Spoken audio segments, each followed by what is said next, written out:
dalam kaedah biasa pun ada kaedah juga, dilepaskan saja.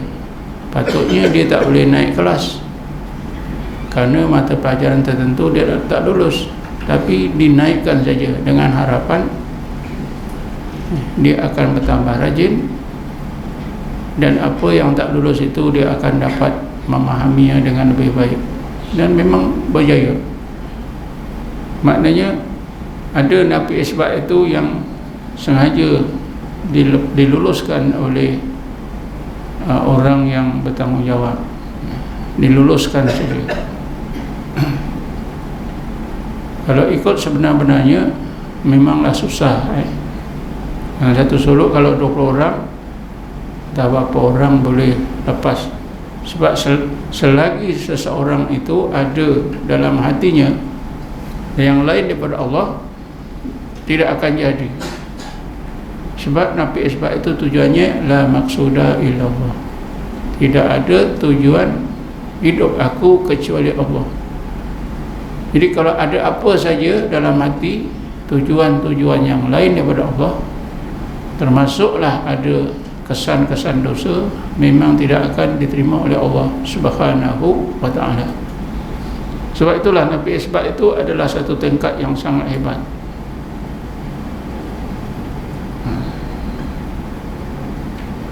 Kalau saya nak gambarkan macam satu ribut besar. Ribut besar, angin kencang, pokok-pokok tercabut, bumbung rumah tercabut, dinding pun rosak, mungkin diikuti oleh hujan lebat, dan macam-macam berlaku. Begitulah nafi isbat. Tetapi kebanyakannya bila bersuluk buat nafi isbat ni, macam angin kencang pun tak ada, daun-daun pun tak bergoyang. Nafi isbat ni macam ribut, pokok boleh tumbang, dahan boleh patah. Si guru tengok daun-daun pun tak bergoyang. Bila tak bergoyang maknanya ribut tak ada, angin pun tak ada. Saya fikir tuan-tuan faham maksud saya. Sebab perkara-perkara ini tak boleh nak dijelaskan dengan sejelas-jelasnya, tak akan sampai maksud saya. Jadi nafi isbat itu tujuannya ialah untuk menghidupkan hati. Itulah syaratnya, itulah amalannya. La ilaha illallah, la maqsuda illallah. Kalau betul hati kita bulat la maqsuda illallah, barulah diterima oleh Allah. Barulah itulah permulaan kita menjadi hamba Allah yang sebenar, zahir dan batin kita.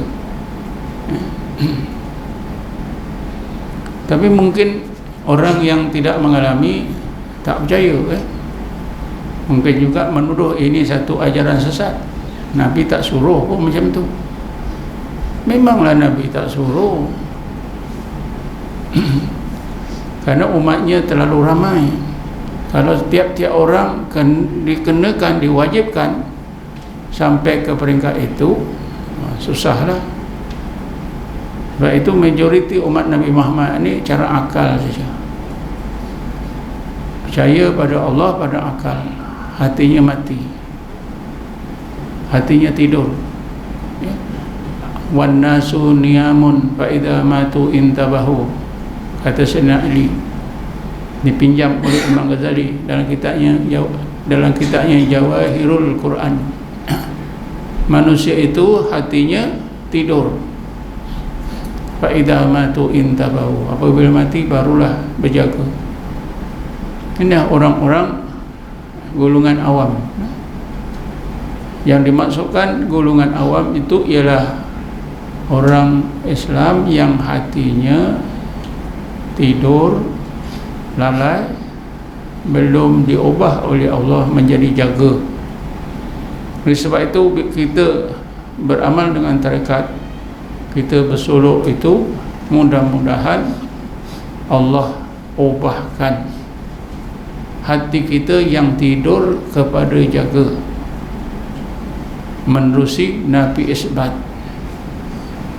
Sebelum Nabi isbat itu kita kena zikir Allah, Allah, Allah berhari-hari. Kadang-kadang bila dah sampai Nabi isbat, Haji Rusdi kata isi makam 200,000.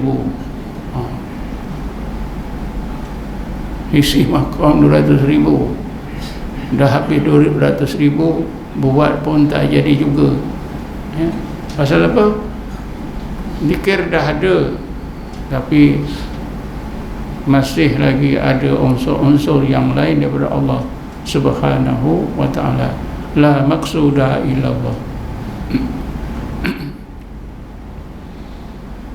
Tuan-tuan dan puan sekalian, jadi mengenal Allah secara zauqi itu ialah rasa dalam rohani.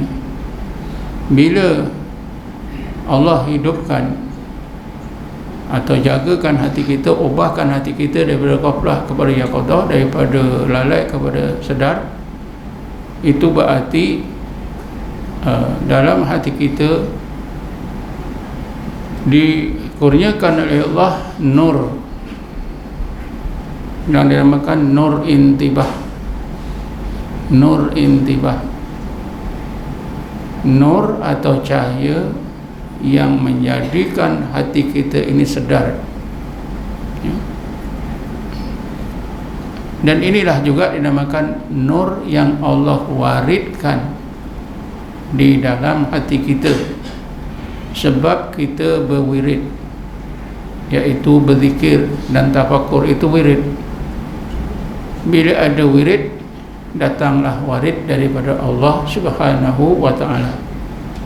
Jadi nur yang Allah sampaikan dalam hati kita itu, itulah nur al-waridah. Tapi bukan setakat itu saja, nanti akan ditambahkan oleh Allah Subhanahu wa ta'ala. Keadaan hati kita yang dah berubah daripada ghaflah kepada yaqadah atau intibah, sedar. Kalau kita terus berzikir, kita terus bersuluk, satu suluk habis satu suluk, mudah-mudahan Allah tambahkan lagi nur yang Allah waridkan ke dalam hati kita, iaitu warid yang kedua, yang diistilahkan waridul iqbal atau nur al-iqbal.